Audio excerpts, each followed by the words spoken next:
Чек арадагы чырга эмнеге бийлик көңүл бурбайт? Же бул жерде чын эле контрабанда кызыкчылыгы роль ойноп жатабы? Эксперттердин пикирин угуңуз. Ал эми карантин маалында кайсыл товарларга баа кошулду? Ири базар, соода жайларындагы сатылып жаткан азык-түлүк товарлардын бааларын салыштырып көрөбүз.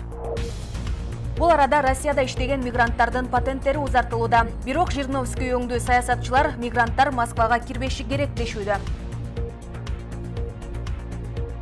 Коомдук транспорт жүрө баштады. Бирок балабакча ачылбаса нааразычылык акциясына чыгабыз дегендер болууда.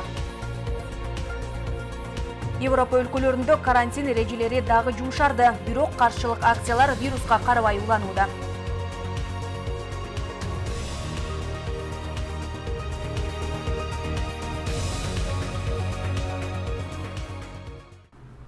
Түз эфирде мен Айганыш Туратбек кызы, кутман кечиңиз менен. Ош-Бишкек жолундагы автокырсыктан 4 адам каза болду. Ноокат районунун Кыргыз Ата айыл өкмөтүнүн Көтөрмө айылынын 31 жаштагы жашоочусу Honda Odyssey автоунаасы менен Бишкекти көздөй бара жаткан. Автокөлүктү чукул бурулуштан башкара албай жол четинен 150-200 метр тик ылдыйга түшүп кеткен. Анын кесепетинен Кыргыз Ата айылынын 3 тургуну жаракат алып, Каракөл шаарынын аймактык ооруканасына түшкөн. Айдоочуну кошпогондо каза болгондордун 2 эркек киши, бирөө аял болгон.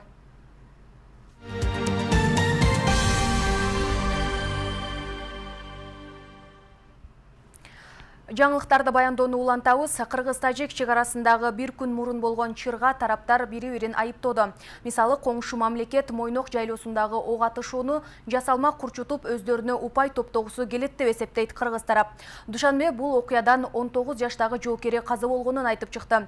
Бул май айы ичинде чек арадагы экинчи чыр кайталанды. Бийлик эмнеге көңүл бурбай жатат? Пикирлер кийинки материалда.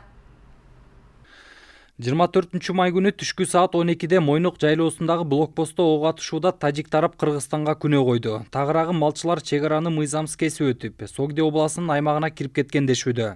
Бирок Кыргызстандын чек ара кызматы бул билдирүүлөр менен макул эмес. Тескерисинче, бул атайын тараптык озутуп, атайын жасалган аракет деп бааланууда. Кыргыз Республикасынын чек арачыларына карата биринчи ок чыгарган Тажик Республикасынын аскер кызматкерлеринин кылган иш-аракетине караганда, акыркы учурларда Кыргыз-Тажик мамлекеттик чек ара тилкесине дайыма жагдайды курчутуп туруу тактикасын карманып турган тажик тарапка жасалма дестабилдештирүү пайдалуу болуп турат. Ошондой эле Тажикстандын чек ара кызматы Кыргызстандын аймагында малдын мыйзамсыз жайылып жүргөнүнө 2 сутка байкоо салып, бирок Ворух анклавынын жашоочуларына чара көрүшкөн эмес деп айтылат кыргыз тараптын маалыматында. Бирок ошол эле кезде коңшу мамлекеттин жайыттары жок эсе, андыктан Ворухта, Чоркуда жайыттары тартыш. Мурда кеңири мал жайып көнүп калышканын белгилеп кетүү керек.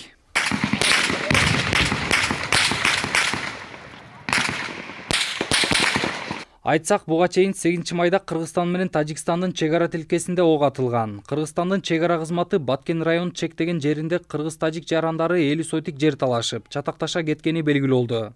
Ал окуядан биздин 3 жоокер жарадар болгон. Ошолордун бирөөсүнө Москвадан операция жасатуу маселеси да каралып жатканы айтылды.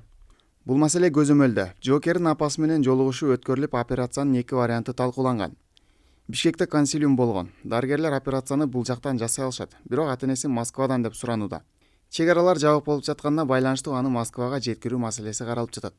Соңку 5 жылда Кыргызстан менен Тажикстандын чек арасында мамилелер көп сыноодон өтүүдө. Бирок бийликтегилер эмнегедир анча көңүл бурбай жатат деп эсептешет айрым серепчилер. Себебин контрабандалык кызыкчылыктарга да байланыштырат. Ошон үчүн пока жогорку кеңеш алмашып, өкмөт алмашмайынча бесполезно. Поэтому зря говорить смысла нету. Конечно, пошел да. Там же бизнес-интересы же. Канча контрабанда, Буга чейин такталбаган жерлерди чечүү боюнча бир канча ирет эки тараптуу сүйлөшүүлөр жүргөн. Алсак, эки өлкөнүн президенттерин телефон аркылуу сүйлөшүүсү, вице-премьер-министрлердин жеринде жолугушуусу. Бирок эч кандай жыйынтык жоктой. Тескерисинче күчөгөндөн күчөп баратат. Муну болтурбоо үчүн эки тарап түз отуруп конструктивдүү чечимдерге барышы керек. Же башкача айтканда жер алмашуу жолу менен чечүүсү керек. Чек арадагы проблеманы кардинально чечип коюш керек. Бул 3 точка: Ворух, Мачаи и Көкташ. Ошол жердеги тажиктерди көчүрүш керек. Анын ордуна Тажикстандарды, кыргыздарды алып келиш керек. Анда кыргыздар ал жерде территориясы тажиктердики болуп кала берсин, граждандары тажиктер боло берсин, бирок кыргыздар болот. Анан тынчыйт ошондо.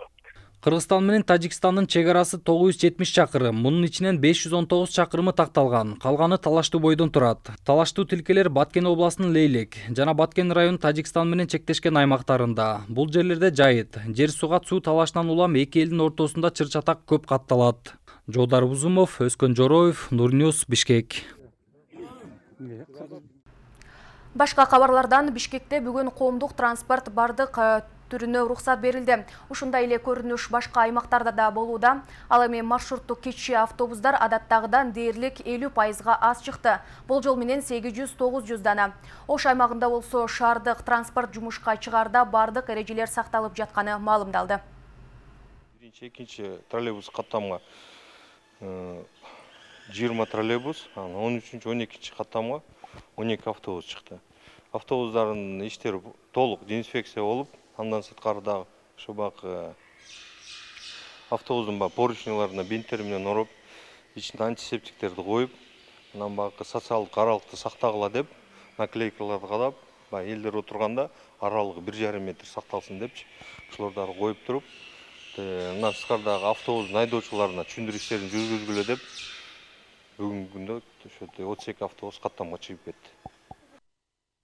Ошондой эле бүгүн Кыргызстанда расмий түрдө дем алыш күн деп жарыяланганына байланыштуу жана жүргүнчү ташууга коюлган жаңы чектөөлөрдөн улам жол акыдан киреше табуу мүмкүнчүлүгү азайды.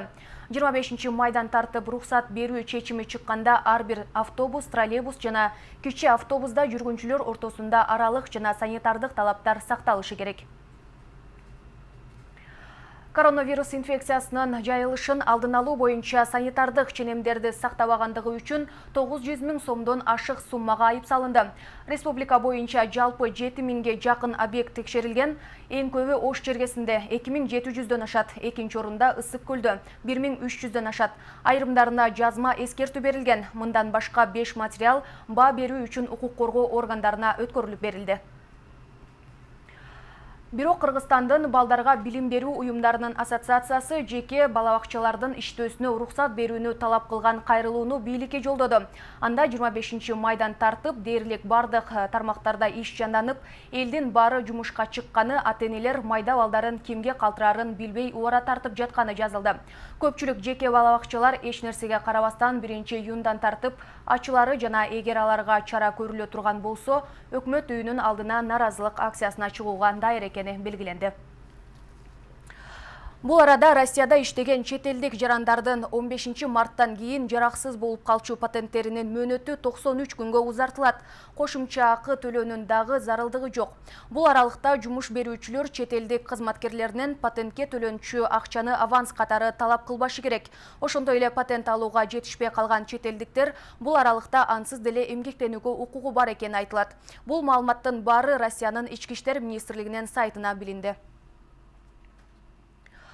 Ошондой эле эртең 26 майда Бишкек, Санкт-Петербург, Москва каттамы боюнча Россиянын мамлекеттик Аэрофлот авиакомпаниясынын учуусу пландалууда. Маалыматка ылайык борттогу орундар мамлекеттик кызматтардын порталында катталган жарандарга гана берилет. Манас аэропортунун басма сөз кызматы Россияга кете турган бул каттамдар орус жарандары үчүн арналганын, кыргыз тарап сыяктуу Россияда өз жарандарына чартердик каттам уюштуруу аракетин жүргүзүп жатканын билдирген.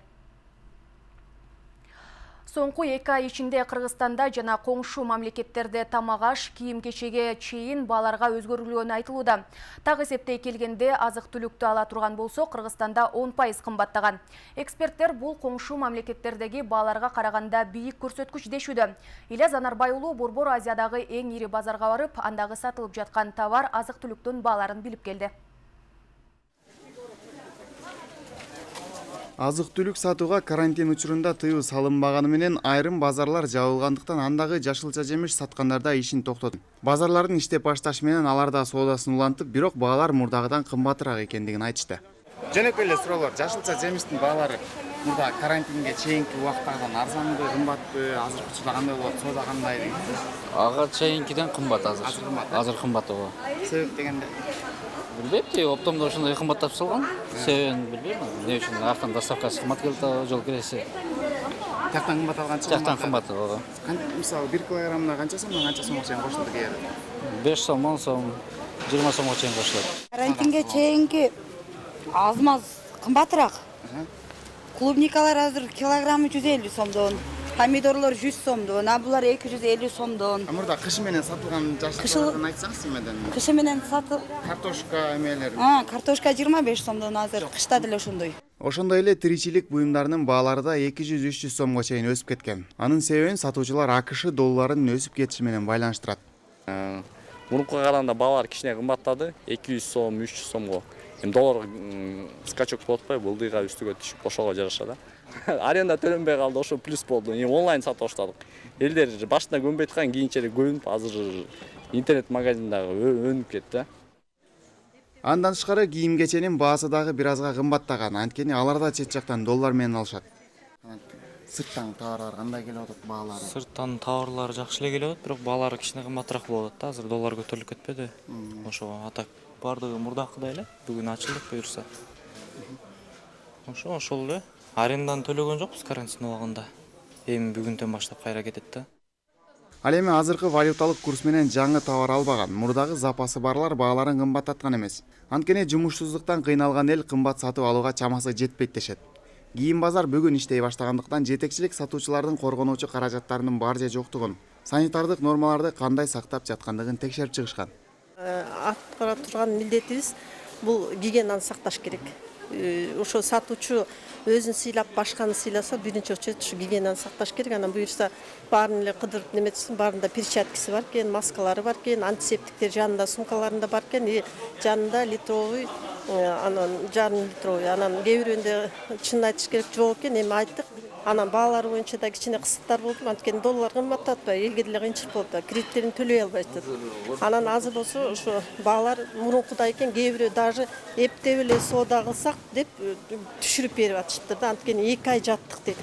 Өзгөчө абалдан соң жаңы ишке кирген ар бир мекеме же коомдук жай калың элге толууда. Анткени бардык жарандардын тиричилик муктаждыктары чегине жеткен. Бүгүн аталган Орто Азия боюнча эң чоң делген базарга барчу жолдордо да тыгындар пайда болуп, эл илгергидей жай турмушка кайтканын көрүүгө болот. Ильяс Анарбай уулу, Нурбек Жеңишбек уулу, Нурньюс, Бишкек. Ош шаарындагы аймагындагы кырдаалга байланыштуу мектептердеги быйылкы жана мындан бир нече жыл мурда мектепти аяктаган бүтүрүүчүлөрдүн жолугушууларына салтанаттарын өткөрүүгө уруксат берилбейт. Ош шаарынын аймагындагы бардык мектептер ата-энелер комитеттери менен байланыштарды күчөтүү тапшырылган. Кымбат унаалар менен Ош шаарынын көчөлөрүндө шаардан сырткары эс алууга чыгууга жол берилбейт. Талапты тартипти бузгандарга мыйзам чегинде чара көрүлөт. Ушундай эле талап 10, 20, 30 жылдык жолугушууларды өткөрүүгө келгендерге дагы коюлган. Бүтүрүү кечелери 10 жылдык, 20, 30 жылдык жолугушууларга келебиз деп даярданган жарандар дагы жок эмес экен, бизге жеткен маалыматтар боюнча. Ошондуктан бүгүнкү санитардык эпидемиологиялык эрежени, сакташ боюнча атайын иш-чаралар жүргүзүлүп, элдерге түшүндүрүү иштерин жүргүзүп, азыркыда Ош областынын аймагында 4 багытта жылып жүрүүчү посттор коюлду. Мында ошол посттордон ошол жолугушууга бараткан, отуруштарды уюштурууга, аземдерин уюштурууга бараткандарды жолдон кайтарып атабыз, түшүндүрүп. Эми дүйнө тууралуу кеп кылсак, бир нече айдан бери Гонконгдун көчөлөрү акцияга толгоп чыккан элге толду. Кече эле дагы бир толкунда полиция араң дегенде элди таратты. Ал эми Россияда болсо кайра мигранттарга эшикти жабыш керек деген саясатчылар чыгууда. Себебин алар өзүбүзгө жумуш жок болуп отурабыз дешүүдө. Ушул оңду ааламдагы кабарлардын айрымдары кийинки материалда.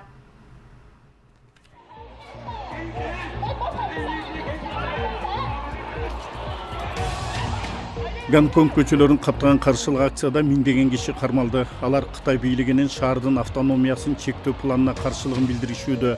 Полиция жүздөй адамды катуу күч колдонуу менен кармады. Элди жаш агызчу газ, суу бүркүп кууп таркатты. Жума күнү ишин баштаган Кытайдын эл өкүлдөрүнүн улуттук жыйынын күн тартибине Гонконгдо улуттук коопсуздукту кароо маселеси киргизилген. Документ Кытайдын чалгын кызматтарына аймакта иш алып барууга жол ачат. Коронавирустук пандемия учурунда Россиядан кетип жаткан эмгек мигранттардын көпчүлүгү Россияга кайтып барбашы керек. Бул тууралуу Телеграмдан орус саясатчысы жана ЛДПР лидери Владимир Жириновский билдирди. Анын айтымында азыр жумушсуздар көбөйөт, жумуш орундары биринчи кезекте Россиянын жарандарына керек деди. Бирок Россия Борбордук Азия өлкөлөрүнө мөмө жемиштерге буйртмалар менен жардам бере алат. Орто Азия өлкөлөрүнүн жарандары үйдө иштей берсин. Россия алардан азык-түлүктү алдын ала төлөө менен сатып алат, дейт чиновник. Казакстандын Алматы шаарында айдоочу блокпосту сүзүп, анын кесипетинен 2 полиция кызматкери көз жумду. БМВ автоунаасын айдаган 28 жаштагы жаран бетон тосмону сүзүп, андан кийин кайгул кызматынын авто бөлүгү менен кагышкан. 42 жаштагы кызматкер тез жардам келгенге чейин алган жаракатынан улам көз жумса, анын кесиптеши өтө оор абалда ооруканага жеткирилген. АКШнын президенти Дональд Трамп быйыл күзүндө өтүүчү президенттик шайлоодо анын жеңишке жетишин Орусия президенти Владимир Путин каалабайт депирди. Айтымында кыдагы Трамптын шайлоодон жеңишке жетишин каалабайт. Мындан тышкары Дональд Трамп шайлоодогу башка атаандашы АКШнын мурдагы вице-президенти Джо Байдендин эч кандай оң сапаттары жок экенин айтты. Ал эми Джо Байден өлкөдө коронавирус инфекциясы күчөп жатса, Трамп гольф ойноп жүрөт деп сынга алган. АКШда президенттик шайлоо ушул жылы 3 ноябрда өтөт. Анда Трамп экинчи мөөнөткө аттанат. Израилдин премьер-министри коррупцияга айыпталып жаткан Биньямин Нетаньяхунун соту 24 майда Иерусалимде башталды. Өкмөт башчы сот имаратына кирип бара жатып, бул иш оппоненттер тарабынан атайла уюштурулганын, тергөө бурмаланганын билдирди. Нетаньяхуга өткөн жылдын ноябрь айында паракорчулук, көз боемочулук жана коомдун ишенимин жоготуу беренелерине ылайык иш козголгон. Бул Израиль тарыхында кызматта отурган өкмөт башчынын үстүнөн алгачкы сот процесси. Бир жума мурун Нетаньяху 5-жолу премьер катары ант берди.